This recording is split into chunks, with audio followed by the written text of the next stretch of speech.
Shalom Bapak Ibu Saudara yang diberkati Tuhan, kembali lagi dalam renungan firman Tuhan hari ini. Judul firman Tuhan hari ini adalah perintah baru. Bacaan firman Tuhan terambil dalam 1 Yohanes 2 ayatnya yang ke-7 hingga ayatnya yang ke-17. Saudara yang diberkati Tuhan, orang yang dalam hidupnya memiliki nilai, kualitas, dan kemampuan pasti dapat berpikir dan di saudara, 1, 2, 3. Saudara yang diberkati Tuhan, orang yang dalam hidupnya memiliki nilai, kualitas, dan kemampuan pasti dapat terlihat ketika ia sedang berpikir. Pikirannya positif, baik, dan benar.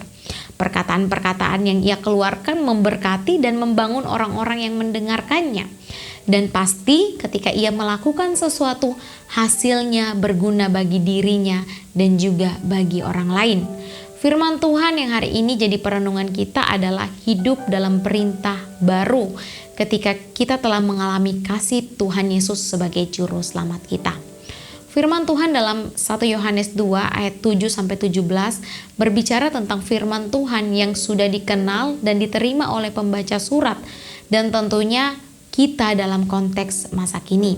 Perintah baru dituliskan kepada setiap kita agar hidup kita tidak lagi dikuasai oleh kegelapan karena firman Tuhan sudah menerangi kehidupan kita. Orang yang hidup dalam perintah yang baru dalam terang firman Tuhan adalah mereka yang senantiasa hidup dalam kasih Allah dan juga mengasihi sesama dan tidak mementingkan dirinya sendiri. Mengasihi tanpa memandang status sosial, kekayaan, dan lain sebagainya.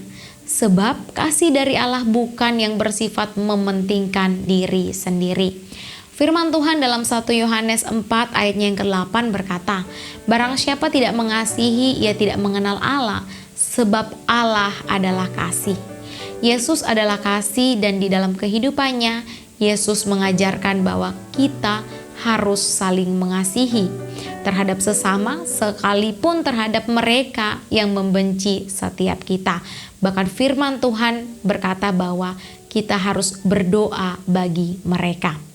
Firman Tuhan juga mengingatkan kita dalam ayat yang ke-15 bahwa kita jangan mengasihi dunia dengan maksud ialah keinginan-keinginan daging, yaitu keinginan mata, kesombongan, keangkuhan, dan semuanya yang jahat yang tidak berasal dari Tuhan.